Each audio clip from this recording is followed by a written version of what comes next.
감사합니다. 오늘 하나님께서 저와 여러분에게 주신 말씀 이사야서 60장입니다. 우리 구약 성경 이사야서 60장 15절부터 22절 말씀입니다. 이사야서 60장 15절에서 22절 말씀입니다.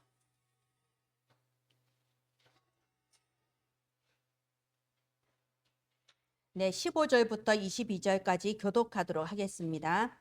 전에는 내가 버림을 당하며 미움을 당하였으므로 내게로 가는 자가 없었으나 이제는 내가 너를 영원한 아름다움과 대대의 기쁨이 되게 하리니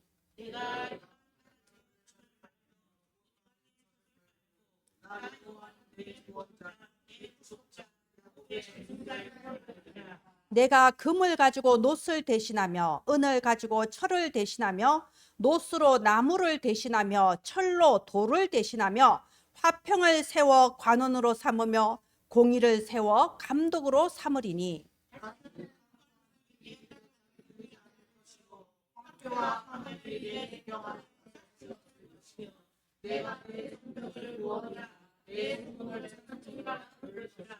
다시는 낮에 해가 내 빛이 되지 아니하며 달도 내게 빛을 비추지 않을 것이요 오직 여호와가 내게 영원한 빛이 되며 내 하나님이 내 영광이 되리니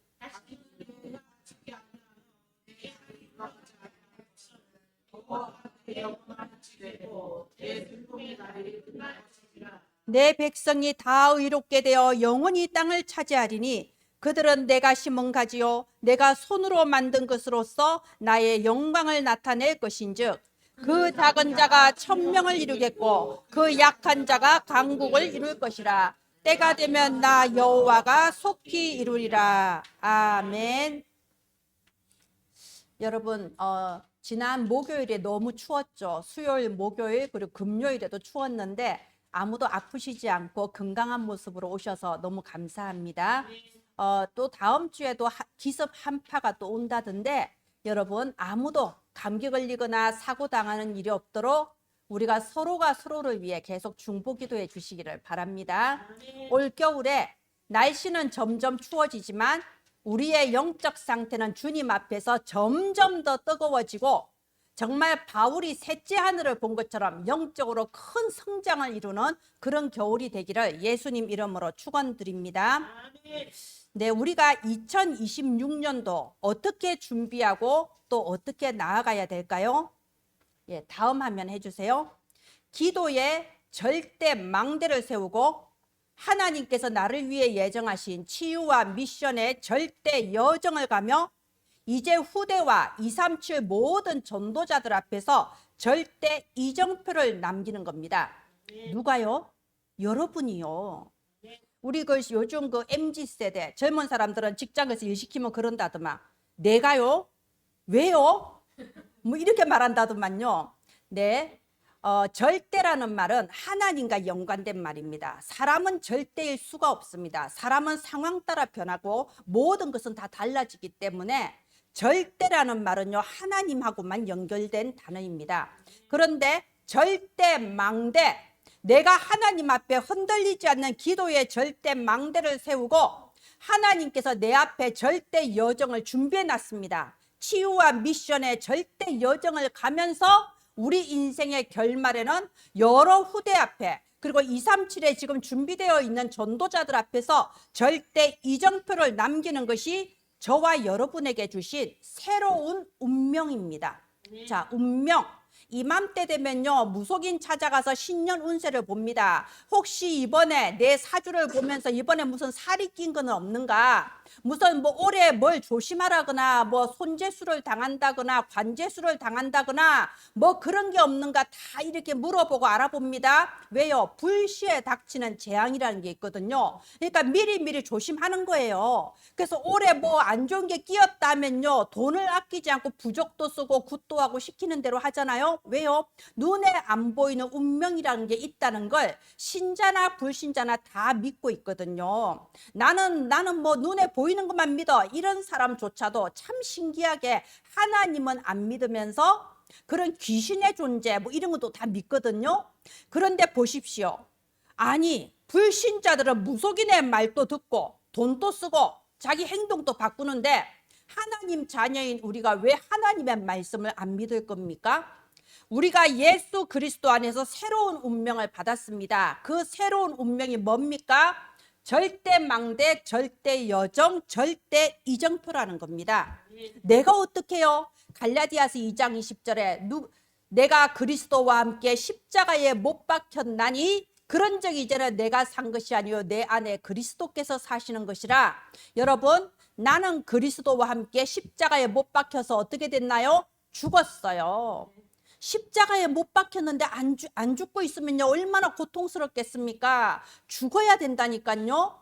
예수 그리스도와 함께 십자가에 못 박혔는데 아직도 살아서 내 생각, 내 기준, 내 경험, 아니 이거는 원래 그런 것이 아닌데, 여러분 빨리 죽어야 됩니다. 그리스도와 함께 운명 팔자에 무너지고 흔들리던 나는 죽었습니다. 그리고 이제 그리스도와 함께 새로운 운명을 받은 겁니다. 우리가 이사야서 55장 13절에 이렇게 말씀이 되어 있습니다. 잣나무는 가시나무를 대신하고 화석류는 찔레를 대신한다고 되어 있습니다. 이게 무슨 말일까요? 여러분, 가시나무와 찔레나무의 공통점이 뭡니까? 둘 다 가시가 있다는 거예요. 그러니까 막 찌르는 거예요.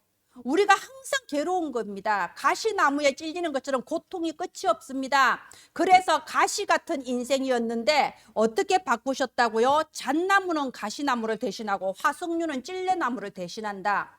가시나무 같았던, 가시가 가득했던 우리를 잣나무로, 화석류로 바꾸어 주신다 이겁니다. 여러분, 잣나무 화석류의 공통점이 뭐냐? 성전을 짓는 데 쓰임 받는 크고 튼튼한 나무. 특히 화석류는요 뭘 상징하냐? 예수 그리스도 안에서 우리가 받는 치유와 회복을 상징하고 있습니다. 하나님께서는 우리의 삶을, 우리의 운명을 완전히 바꾸어 주시는 겁니다. 그리고 이것이 여호와의 기념이 되고 영원한 표징이 되어 끊어지지 아니하리라. 나한테서 끝나는 것이 아니고 우리 후대에게 오고 오는 여러 세대 앞에 하나님께서 우리를 표징으로 삼아주시고 이정표를 남기게 하신다는 겁니다. 보고 따라올 수 있게 해준다는 겁니다. 여러분, 오늘 말씀 언약으로 붙잡기를 바랍니다. 하나님은 가시나무를 잣나무로 바꾸어 주시는 하나님이십니다. 찔레나무를 향기로운 화석류 나무로 바꾸어 주시는 하나님입니다. 그래서 오늘 말씀의 제목이 나의 발자취라는 거예요. 여러분, 발자취라는 건요 시간이 많이 지나서 나오는 단어잖아요. 그죠? 내가 그때 당시에는 어디로 가는지 모르겠고 힘들고 고통스러웠는데 시간 지나서 보니, 나의 발자취를 돌아보니 하나님께서 완벽하게 인도하셨고 능력으로 구원하시고 보호해 주셨구나. 시간 지나서 보니 내가 또 다른 사람들에게 길을 알려줄 수 있는 그 발자취를 남기게 됐구나. 하나님께서 여러분의 인생을 완벽하게 주장하시고 인도하고 계심을 믿기를 바랍니다. 이제 나는 그리스도 안에서 완전히 달라진 것을 믿기를 바랍니다. 다음 화면 해주세요. 어떤 권사님이 그래요. 나는 정말 우리 남편이 결혼할 때는 몰랐는데 결혼하고 보니 진짜 쓰레기 인간 말종이더라. 왜 도대체 이해가 안 되더라. 왜요? 아니, 월급을 받으면 갖다 줘야 되잖아요. 예전에는 월급이 봉투로 나왔잖아요. 그죠? 봉투에 돈 넣어서 줬어요. 갖다 줘야 되는데 그 월급을 그날 밤에 다 써버리는 거예요. 집에 안 들어오고 온갖 술집을 막 돌면서 술집마다 들어가서 기분 내면서 싹 다 쓰고 새벽에 생활비도 안 되는 돈을 가지고 들어와. 아, 진짜 되겠습니까? 그런데 이분은, 이 권사님은 곱게 자라신 분이야. 집안이 교육자 집안이에요. 그러니까 세상 사람이 다 우리 아버지 같은 그런 남자인 줄 알고, 아니 그래서 제가 물었어요. 남편이 엄청 잘생기셨나 봐요. 어떻게 이러니까 하는 말이, 그게 아니고 자기는 전부 다 우리 아버지 같은 줄 알았대. 남자는 다 아버지 같은데 남편을 만나보니 뭔가 좀 독특하거든. 여태까지 못 봐온 그런 캐릭터거든. 아, 독특하네, 신선하네, 그러면서 결혼을 한 겁니다. 알고 보니 독특한 게 아니고 완전히 아니었던 거죠. 아니, 그리고 매일 술을 마시는데 집에 오다가 그냥 도랑에 빠져서 도랑에 빠진 채로 자는 거예요. 그럼 이웃 주민들이 끌고 와 집안으로. 그런 꼴을 보니 사람이 인간이 되겠습니까? 그죠? 그래서 우리 남편은 왜 이럴까? 저 인간 안 된다. 내가 어떻게 살까? 이제 이러고 있는 거예요. 그런데 이 남편이 알고 보니 이제 그러는 거예요. 어렸을 때 어머니 아버지 다 돌아가시고 친척 집에 맡겨져서 큰 겁니다. 그런데 이 친척이 이제 잘 키워보려고 그랬겠죠. 친척이 아침에 일어나면요, 이 매를, 자기 매를 딱 준비를 해놨대요. 아침마다 때렸대요. 이제 잘 키워보려고 그랬어. 옛날부터 말이 있습니다. 논일 밭일은 해도 남의 애는 안 키운단 말이 있습니다. 아무리 잘 키우려고 해도요, 네 자식 아니니까 구박한다 그러고 또 냅둬버리면 자식을 잘못 키운다 그러기 때문에, 그러니까 친척 집에서 어릴 때부터 자랐는데 매일 맞으니까는 그냥 도망쳐버린 거예요. 도망쳐서 도시로 가가지고, 도시로 어린 나이에 가니까 누가 뭐 가르쳐 주길 합니까? 붙잡아 주길 합니까? 그냥 그렇게 망가져 버린 겁니다. 돈 생기면 다 술 마셔버리고 도박해버리고 책임감 없고 이런 사람이 되어버린 거예요. 그러니까 이런 경우에는요, 망가져 버린 거예요. 자, 이걸 보고 뭐라고 하냐? 과거의 노예라고 하는 겁니다. 사람이 어느 순간에요, 딱 과거의 발목이 잡혀버리면요, 현재를 살지를 못합니다. 나이는 20살, 30살, 40살, 나이는 자꾸 먹어가는데 내면의 나는 어릴 때 상처받았고 어릴 때 망가진 그 상태에 머물러 버리는 거예요. 그러니까 남은 일생을 다 망가지고 자기만 망가지면 다행인데 자식과 그리고 그 주변 사람들한테 다 피해를 주지 않습니까? 자, 그래서 전에는 이라는 말이 나온 겁니다. 자, 전에는, 이제는. 여러분, 우리가 전에는 어떤 사람이었나요? 그리고 이제는 어떤 사람인가요? 자, 여기 15절에 보면요, 전에는 네가 버림당한 자였습니다. 미움당한 자였습니다. 네게로 가는 자가 없었다. 외로운 사람이었습니다. 내 곁에 아무도 없는 거예요. 버림당했고 미움당했습니다. 그러나 이제는 내가 너를, 내가 누굽니까? 하나님이시죠. 하나님께서 우리한테 말씀하시는 거예요. 이제는 내가 너를 영원한 아름다움과 대대의 기쁨이 되게 하리니, 이게 이정표라는 겁니다. 오고 오는 여러 세대에 여러분을 보고 기뻐할 수 있을 만큼 여러분을 아름답게 바꾸어 주시는 겁니다. 그래서 여기 보십시오. 17절에 보면요, 금을 가지고 놋을 대신한다고 그럽니다. 여러분, 놋에 비해서 금이 비싼 건 아시죠? 그렇잖아요. 금을 가지고 놋을 대신하고 은을 가지고 철을 대신하고 놋으로 나무를 대신하고 철로 돌을 대신한다고 합니다. 여러분, 저는 이 구절이 얼마나 은혜가 됐는지 몰라요. 제가 예전에는 놋이고 철이고 돌이고 나무였는데 하나님께서 더 좋은 걸로 다 바꾸어 주시는 겁니다. 그래서 복음이라고 하는 거예요. 우리에게 화평을 세워주시고 공의를 세워주십니다. 그러니까 어떻게 됩니까? 18절에 다시는 강포한 일이, 다시는 황폐와 파멸이 너한테 없다고 하는 겁니다. 여러분, 우리가 과거에 얼마나 우리 집안에, 내가 있는 곳에 강포한 일이 많지 않았나요? 이 사탄이 우리 집안에 강포한 일을 벌인 겁니다. 하는 것마다 황폐한 거고 파멸이 되게 만들었습니다. 그런데 다시는 그런 일이 없을 것이며 네가 뭐가 된다고요? 구원이 되고 찬송이 된다고 합니다. 전에는 사람들이 나를 피하고, 전에는 사람들이 나를 멀리하고 내 곁에 오지 않았는데 이제는 사람들이 내게로 모여들어서 내가 다른 사람을 구원의 길로 인도하며 하나님을 찬송하는 사람이 되게 하는 겁니다. 여러분, 그래서 우리는 더 이상 과거의 노예가 아닙니다. 여러분, 과거는 끝났습니다. 아까 제가 말씀드린 그 권사님 남편처럼 여전히 과거에서 상처에서 벗어나지를 못하고 그 과거에 매여서 몸은 점점 나이 들어가면서 지금 이렇게 과거 모습처럼 사는 그게 아닙니다. 예수 그리스도께서 피로서 끝내셨는데 내가 아직도 노예처럼 사는 걸 보고 뭐라고 그러나요? 노예 노릇을 한다고 하는 겁니다. 여기 20절에 보십시오. 19절에 보십시오. 낮에 해가 네 빛이 되지 않고 달도 내게 빛이 비추지 않을 것이요. 여러분, 저는 이 19절 20절이 참 굉장히 은혜가 됐던 게요, 우리가 의지하는 사람이 있지 않습니까? 부모든 형제든 내 자식이든 여러분, 의지하는 누군가가 있을 거예요. 그게 바로 해고 달이에요. 해가 내게 의지가 되고 달이 내게 의지가 될 줄 알았는데 아닌 겁니다. 오히려 모르는 남들보다 나한테 더 큰 상처를 줘요. 왜? 내가 의지했던 사람이기 때문에. 그런데 하나님은 어떻게 된다고요? 낮에 해가 너에게 빛이 안 돼. 밤에 달도 너한테 빛이 안 돼. 왜요? 여호와 하나님이 너의 영원한 빛이 되어 주시는 겁니다. 여러분, 하나님이 나의 영원한 빛이 되면 사람한테 상처받을 일이 없습니다. 그러면 사람들이 나한테 다 필요가 없단 말이냐? 아니잖아요. 20절에 뭐라고 되어 있습니까? 여호와가 영원한 빛이 되니까 오히려 모든 사람이 내게로 돌아옵니다. 그래서 네 해가 지지 않고 네 달이 물러가지 않는다. 하나님을 영원한 빛으로 삼은 사람은요, 다른 모든 주변 사람들이 내게로 다 나아오게 돼 있습니다.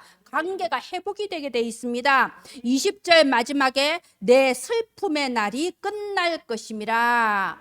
여러분, 이제는 끝났습니다. 이제는 모든 슬픔의 날은 끝났습니다.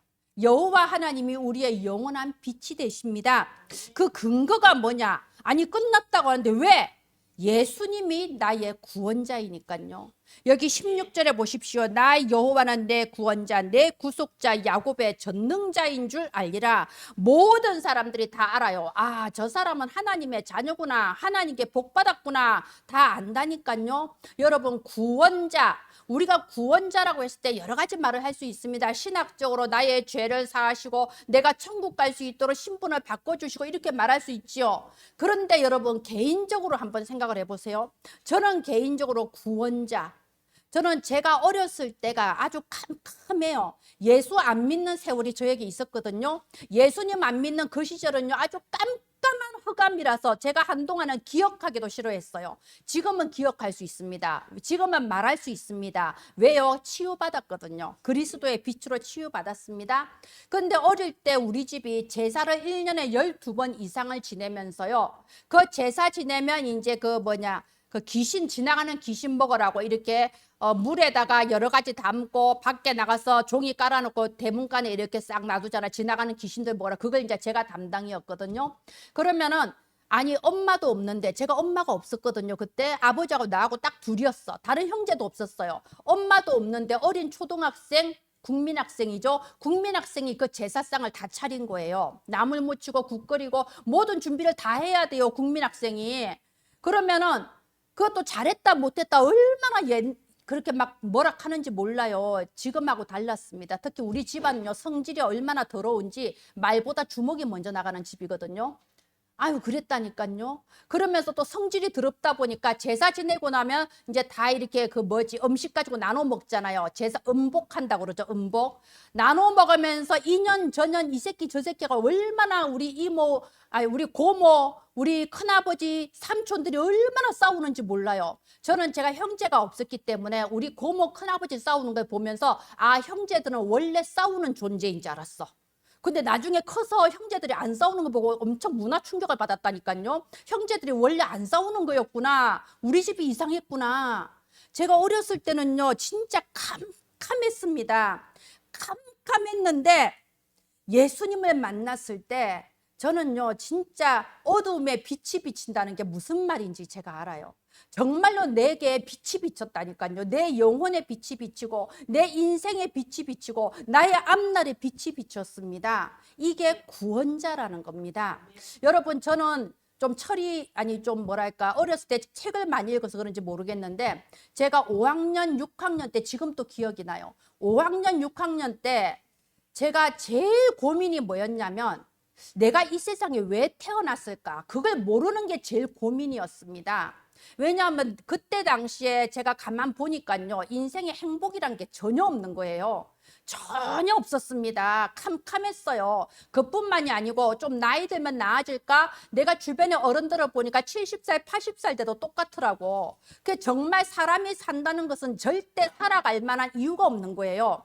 그래서 제가 그 어린 나이에 제일 고민이 나는 도대체 세상에 왜 태어났을까? 왜 태어났는지를 모르니까 어떻게 살아야 될지도 모르겠어요. 무엇을 위해 살아야 될지도 모르겠는 거예요. 그러니까 캄캄했어요. 영적으로나 육신적으로나 정신적으로나 캄캄했다니까요. 그런데 거기에서 예수님의 십자가가 내게 얼마나 큰 사랑으로 얼마나 큰 구원으로 와닿았는지 모릅니다. 예, 또 구속자. 여러분, 구속자라는 게 뭔 뜻입니까? 예전에 제가 아는 분이 초등학교를 제대로 졸업을 못 해가지고 구속자라는 말을 그 경찰에 구속당하는 그걸로 아시더라고요. 여러분, 구속자가 뭡니까? 죄를 사해 준다는 뜻입니다. 예, 지옥에서 해방시켜 준다는 뜻입니다. 구속자, 그 아들 예수의 피가 너희를 모든 죄에서 깨끗하게 하실 것임이라. 저는 십자가를 좋아합니다. 어떤 사람은 십자가를 우상이라고 하는데 저는 십자가 엄청 좋아합니다. 왜요? 그 십자가를 볼 때마다 나를 위해 흘려주신 그 피가 내게 증거가 되거든요. 왜 죄가 사함을 받아야 됩니까? 여러분, 죄에 따라오는 게 있어요. 죄의 삭은 사망이라. 죄는요 반드시 재앙이 따라오게 됩니다. 죄는요 반드시 내 인생에 저주와 재앙이 들어오게 돼 있다니까요. 근데 가장 근본적인 죄, 하나님을 모르는 죄, 하나님과 분리된 죄, 캄캄한 어둠 속에 태어나서 어둠 속에 살다 가는 이 죄, 이 죄 때문에 우리의 인생에 끊임없이 문제와 재앙이 들이닥치는 겁니다. 사는 게 가시덤불 같은 거예요. 그런데 예수님이 십자가의 피로써 나의 죄를 사하시고 모든 저주 재앙에서 천국의 배경으로 나를 옮겨주신 겁니다. 여기에 야곱의 전능자, 여러분 야곱이 바로 우리잖아요. 나의 전능자, 이 말이 뭡니까? 하늘과 땅의 모든 권세 다 가지시고 부활하신 예수님께서 나와 함께 하신다는 뜻입니다. 하늘과 땅의 모든 권세 다 가지신 예수님이 나와 함께 하기 때문에 예수님의 권세가 내 권세고 예수님의 능력이 내 능력인 겁니다. 내가 예수 이름으로 기도할 때 흑암이 꺾이고, 내가 예수 이름으로 기도할 때 하나님이 천사를 보내주시고, 내가 예수 이름으로 기도할 때 하나님의 말씀이 성취가 되고, 내가 기도하는 그곳에 하나님의 나라가 임하시는 겁니다. 하나님의 뜻이 이루어집니다. 그래서 전능자라고 하는 겁니다. 여러분, 오늘 선포되는 이 말씀을 하나님이 내게 주시는 언약으로 붙잡게 되기를 바랍니다. 여러분, 말씀이라는 건요, 저 목사님이 그냥 많은 사람들을 두고 하는 말씀이구나, 이게 아닙니다. 왜 하필이면 내가 오늘 이 자리에 앉아 있으며 왜 하필이면 오늘 내 귀에 이 말씀이 들리는가? 하나님께서 내게 오늘 주시는 바로 그 말씀입니다. 그래서 여러분, 하나님께서 오늘 내게 말씀하시기를 이제는 내 슬픔의 날이 끝났다고 하는 겁니다. 금을 가져 은을 대신하고 놋을 가져 철을 대신한다고 하는 겁니다. 이사야서 55장 11절에 이렇게 돼 있습니다. 내 입에서 나가는 말은 헛되이 내게로 돌아오지 않는다고 했습니다. 하나님께서 우리에게 주신 말씀은 한 가지도 헛되이 그냥 없어지지 않습니다. 분명히 언약하시기를 이 말씀을 통해 나의 기뻐하는 뜻을 이루며 내가 보낸 일에 형통하게 될 것이라고 했습니다. 하나님의 말씀이 성취되는 그것은 아무도 막을 수가 없어요. 그래서 형통이라고 하는 겁니다. 오늘 예수 그리스도 안에서 우리가 새롭게 거듭났습니다. 새로운 운명이 시작됐습니다. 우리의 운명은 이제 작품을 만들어서 다른 사람을 살리는 발자취를 남기는 것입니다. 예, 다음 화면 해주세요. 그래서 인생 작품입니다. 여러분, 하나님께서는요, 가난했던 나, 초라했던 나, 비참했던 나, 말할 수 없이 비통하며 슬펐던 나, 외로웠던 나, 버림받았던 나를 통해서 인생의 작품을 만들어 가십니다.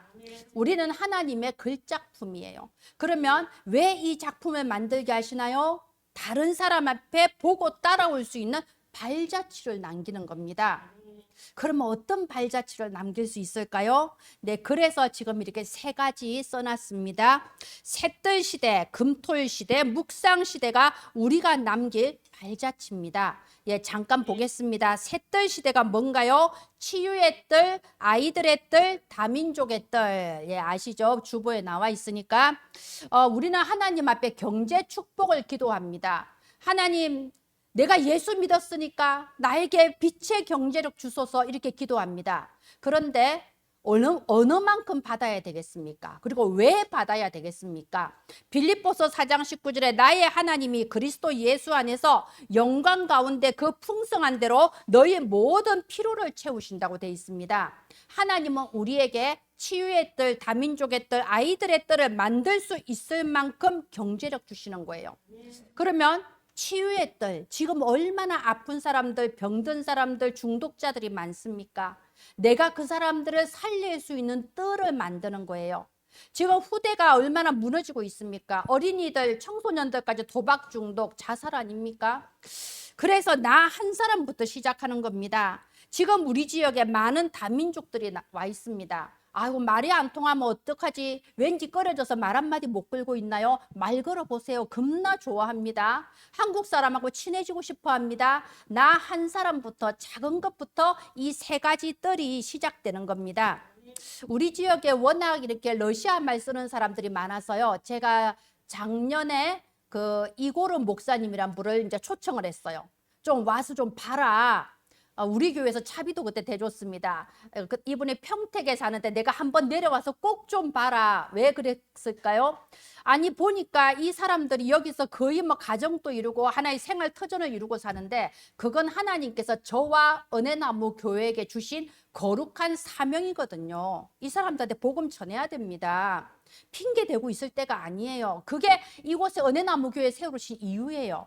그런데 언어가 안 통하고 일단은 제가 영접 운동은 수없이 했지만 이 그 다음 단계가 안 되는 거예요. 이 사람들하고. 그래서 어떻게 하자 해서 가지고 이제 평택에 있는 이고르 목사님 오라고 그랬어. 그래서 자기 사모님하고 제자하고 3명이 그때 내려왔습니다. 그런데 제가 이제 그 봤던 게 확실히 달라요. 이 가게 막 하고 있는데 저는 그 가게 안에는 못 들어가요. 왜냐하면 러시아 분들이 저 카자흐스탄, 우즈베키스탄 이런 분들이 워낙 덩치가 좋아. 한국 사람하고 달라요. 남자분들도 좀 무섭게 생겼고 여자분들도 억셉니다. 속눈썹이 이만큼 나와 있어요. 얼마나 억센지 몰라요. 차마 제가 말은 못 걸어요. 그런데 확실히 이분들은 그 언어가 통하니까 아무 집이나 아무 가게나 막 들어가는 거예요. 아무 가게나 막 들어가서 상가에서 전도하기가 어려운데 그 상가에 있는 그 사람들한테 막 복음 전하고 하는 거예요. 이분들이 내려와야 되는데. 근데 이제 그게 안 되죠. 거기도 바쁘고 이분이 이제 워낙 이렇게 전도자다 보니까 이미 거기서도 많은 전도를 한 거예요. 우리 광주뿐만이 아니라 평택, 안산 그쪽에 외국 사람 진짜 많거든요. 그래서 엊그저께 만났어요. 이제 한국말 많이 배웠더라고. 목사님, 제가 하나님이 역사해 주셔서 안산, 인천, 뭐 저기에 지교회를 지금 내고 있습니다. 자꾸만 제자들이 모여서 아주 전도자예요. 그러면서 하는 말이 가슴에 손을 대면서 목사님 제가 광주도 마음에 담고 있습니다. 그러더라고. 제가 너무 기쁜 거예요.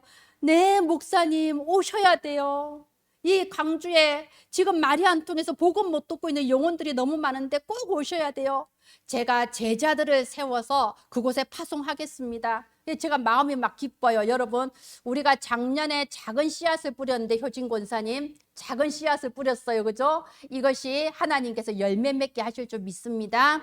제가 지금 다민족의 뜰을 말했습니다. 나 한 사람부터 시작해요. 작은 것부터 시작하는 겁니다. 금토일 시대.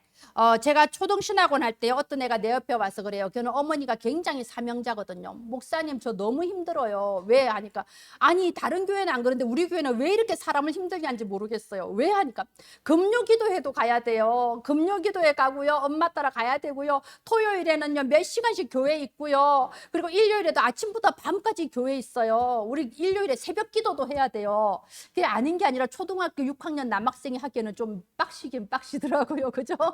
그래서 그냥 네가 축복을 받으려고 그러는 거지 이제 이랬어요. 그러니까 저 너무 힘들어요. 힘들어 죽겠어요. 막 이러는 거예요. 그런데 제가 그 아이한테는 말을 안 했는데요. 그걸 보고 금토일 시대라고 하거든요. 왜 금토일 시대를 해야 되냐? 이유를 알아야 됩니다. 여러분 이 시대가 정신병 시대, 중독 시대, 자살 시대입니다. 진짜예요. 지금 최근 5년 사이에 그 우리나라의 그 정신병 환자가 엄청나게 늘고 있습니다.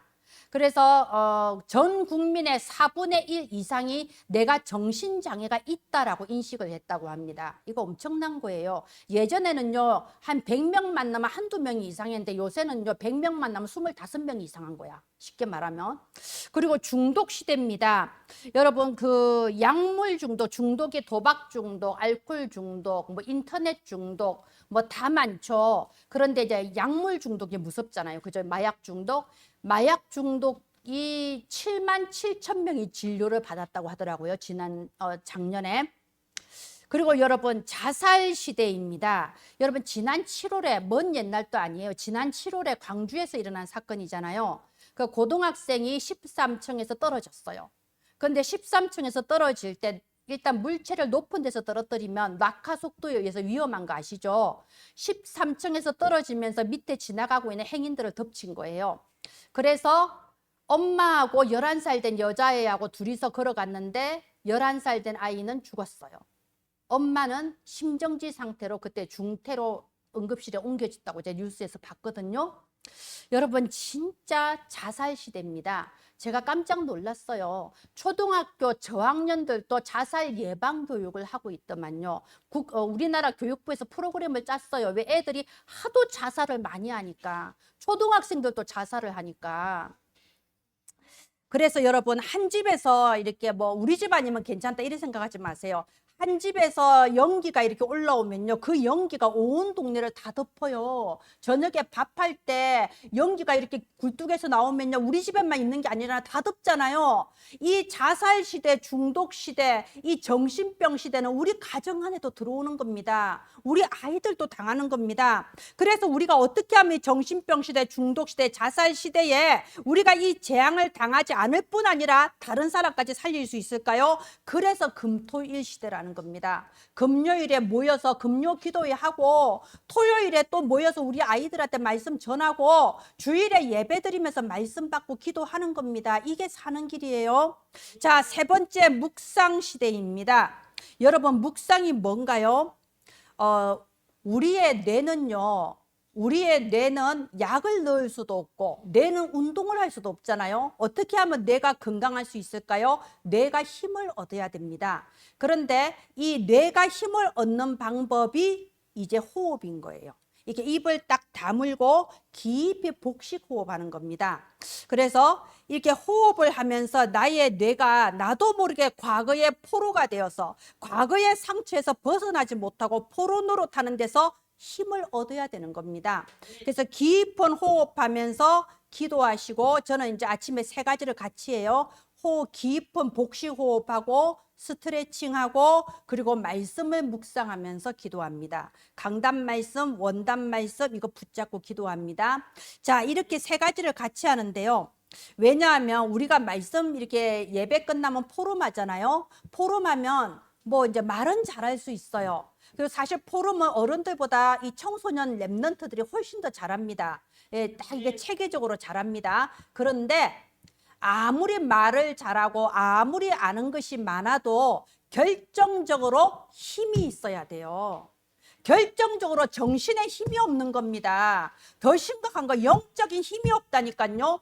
머리로 다 알고 말씀 다 이해했는데 어떤 사건과 문제 앞에 내가 마치 바람결에 휘날리는 갈대처럼 휘날려 버리고 여지없이 무너져 버리잖아요. 그래서 이 힘을 얻기 위해서 하는 것이 묵상이라는 겁니다. 명상하고 묵상은 다릅니다. 명상은 조용히 눈 감고 앉아서 하는 게 명상이고요. 묵상은 걸어다니면서 해도 되고 서서 해도 되고 누워서 해도 됩니다. 오직 깊이 호흡하면서 하나님의 말씀을 깊이 생각하세요. 지금 내게 일어난 사건의 강단 말씀을 한번 대입을 해보세요. 왜 하나님 이번 주 내게 이 말씀 주셨을까? 내게 주시고자 하시는 원하시는 게 대체 뭘까? 생각을 하시고 그 말씀 붙잡고 기도하는 겁니다. 이걸 묵상이라고 합니다.